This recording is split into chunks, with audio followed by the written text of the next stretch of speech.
Dewan Hakim yang terhormat. Dewan Hakim yang terhormat. Dewan Hakim yang terhormat. Perkenankan saya meralat ucapan jaksa. Nama saya Sumara. Menjadi budak, buruh dan babu sudah menjadi pilihan hidup saya. Bertahun-tahun saya hidup di bawah kaki orang, merangkak dan menjilati kaki orang. Bertahun-tahun saya tahan mulut saya lipat lidah saya agar tidak bicara. Bicara berarti bencana. Bencana bagi perut saya, perut Simbok, dan bencana pula bagi para majikan. Jadi tolong Dewan Hakim yang terhormat, kali ini izinkan saya mendongak dan membuka suara. Jangan ditanya dan jangan dipotong. Kalau waktunya berhenti, saya akan diam. Saya akan diam selamanya.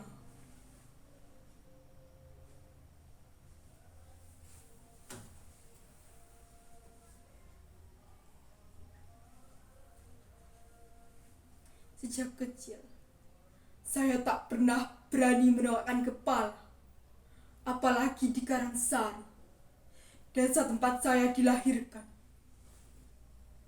Pak Kasirin, guru madrasah saya pernah menerangkan, pembunuhan para jenderal itu dilakukan oleh sekelompok orang yang sangat keji yang tergabung dalam organisasi PKI. PKI itu benar-benar biadab. Oleh karena itu, dihapus dan dilarang berkembang lagi. Seluruh antek-antek PKI itu dihukum. Bapaknya si Sumara itu kan PKI. Iya toh. Iya. Dulu itu bapaknya kena ciduk sama si tentara. Makanya jangan deket-deket sama si Sumara.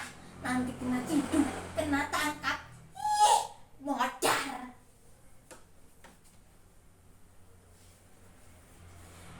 Kata siapa bapak saya PKI? Kata siapa Suliman PKI? Bapak saya bukan PKI. Bapak saya bukan PKI.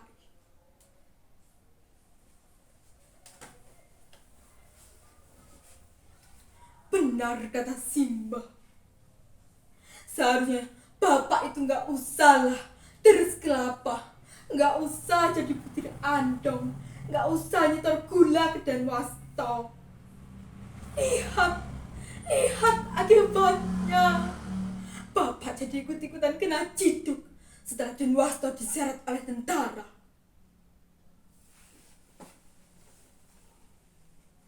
Dewan Hakim yang terhormat, kalau memang bapak saya bersalah, lantas apa iya saya, Simba dan Simbo harus menanggung dosa itu selamanya?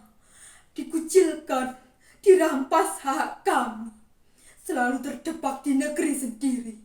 Suatu hari saya bekerja bersama juragan beras. Dia bernama Bujurwan.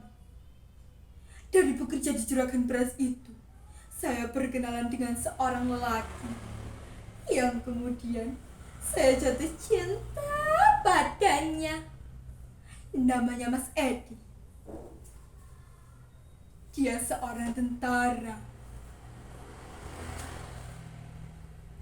Cinta saya semakin bersemi manakala saya tahu Mas Edi juga menaruh hati pada saya. Hati saya melambung tinggi sekali.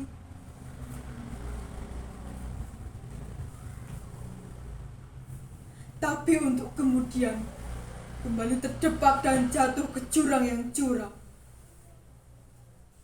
Mas Edi tak bisa meneruskan hubungan dengan saya Mas Edi tak bisa menikah dengan saya.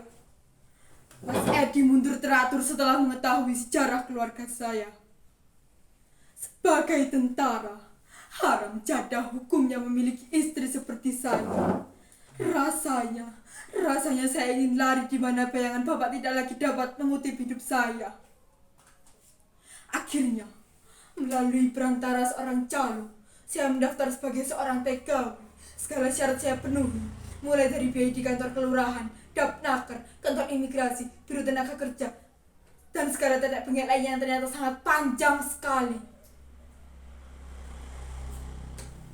Akhirnya, jadilah saya, Sumarah, seorang TKW dengan predikat NEM tertinggi, jadi budak di negeri orang.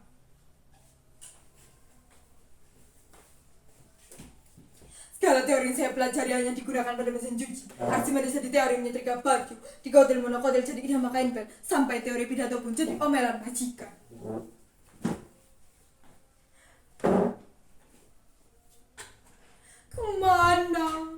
Mana cerita Pak Asirin tentang pribadi bangsa Indonesia yang adiluhur sama talak gotong royong keluargaan? Mana? Nyatanya semua hanya bisa dibeli dengan uang. Segalanya hanya bisa dibeli dengan uang. Dewan Hakim yang terhormat, saya pikir dengan menjadi seorang TKW, hidup saya bisa berubah. Saya pikir saya bisa bermetamorfosa dari ulat menjadi kupu-kupu yang indah. Tapi ternyata Sumarah tetap saja kandas. Di balik jubah-jubah majikan saya, di balik cadar-cadar hitam majikan saya disiksa dan diseret tahun nila. Dan saya diperkosa. Saya diperkosa. Tapi saya harus berani menundukkan kepala, meludahi muka-muka orang yang merendahkan saya, mengambil pisau untuk kemudian saya hunuskan mata pisau ke jantung hatinya.